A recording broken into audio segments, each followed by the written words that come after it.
Hello. Thank you for coming all. I am Soohwan from UNIST, and I'm going to present our research on compliance and conversion dynamics in multi-agent collectives. Before presentation, let me share an old psychological experiment. Which line matches with baseline? That's right, it is line B. But what if everyone said the answer is C? This is Ash's conformity experiment. Even knowing the right answer, many people followed the majority and gave the wrong answer. On the other hand, if everyone say same answer, but only one person say different answer consistently, then you may confuse. That's conversion, an internal attitude change. So the key claim is this. According to the social conversion theory, majorities drive compliance, and minorities drive conversion. But what if they were AI? Our study starts from here.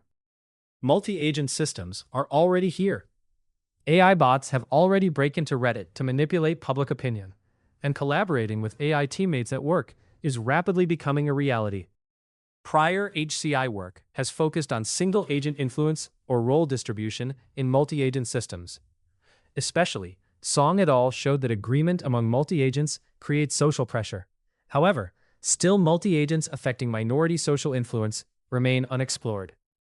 To understand multi-agent social influence, we need to start from social psychological approaches with human group dynamics. As I already introduced, there were approaches with majority and minority influence, and currently, there is one more approach with temporal dynamics, considering time. Thus, we set 3 research questions to investigate multi-agent social influence, especially focus when AI is minority in multi-agent context over time. Social influence by multi-agent patterns, time, and task type. In majority condition, all 3 agents oppose the participant. In minority condition, only one did. In diffusion condition, it started like minority condition, but agents gradually switched sides in cycles 3 and 4, eventually forming a new majority. There were 2 task types. Normative tasks required value judgments. Informative tasks involved factual statements. We recruited 127 participants assigned to 3 between subject conditions, and all participants completed both task types within subject. Here's the overall procedure. Participants went through an introduction, a background survey, and a practice session before the main experiment. In the background survey, we measured 3 individual difference variables used as covariates: susceptibility to interpersonal influence, need for cognition, and AI acceptance. In the main session, the participant and 3 agents each took 1 turn per cycle, going in sequence. Before and after each cycle, participants reported their stance on a slider from -50 to +50, and their confidence from 0 to 100. After each session, we collected self-reports on perceived compliance and conversion, agent perception ratings, and open-ended qualitative responses. And this entire session was repeated twice, once for the normative task and once for the informative task, with order counterbalanced across participants. For analysis, we used linear mixed effects models. Opinion and confidence change was measured in 2 ways: signed change, which captures the direction of movement from baseline, and absolute change, which captures the magnitude regardless of direction. This is results. In informative tasks, majority produced the largest absolute opinion change, significantly more than the other 2 conditions.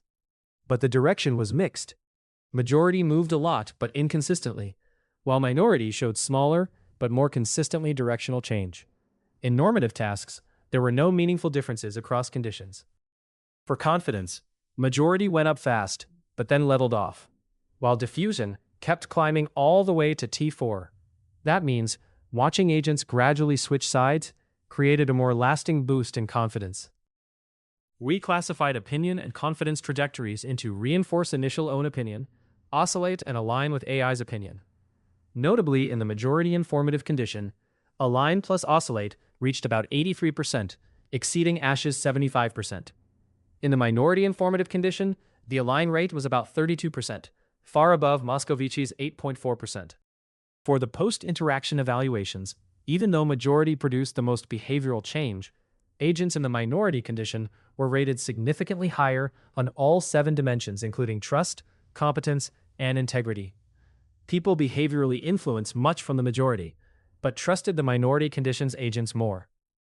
For qualitative insights, majority condition felt safe and fast. Minority condition double-checked their reasoning, and diffusion condition felt like they missed something when others switched sides. To summarize, majority produced fast but shallow influence. Minority led to slower but more directional change. Diffusion made the temporal process of change itself persuasive. These effects all emerged usually in informative tasks. In normative tasks, personal values dominated, and agent inference was limited, regardless of condition. Free design implications. Agreeing agents should present varied rationales. Minority dissent needs specific evidence, and agents must explain why they shift their stance.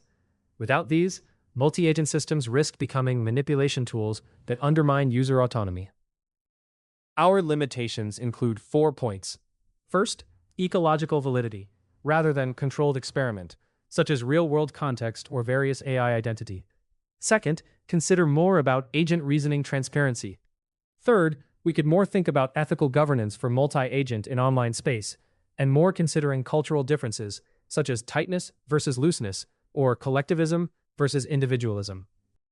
Before end of presentation. This is open-ended questions to audiences. If multi-agents can shift your beliefs by agreeing or opposing, how do you know your opinion is still yours? Thank you for your listening, and please check out more details in our papers. I'm happy to take any questions.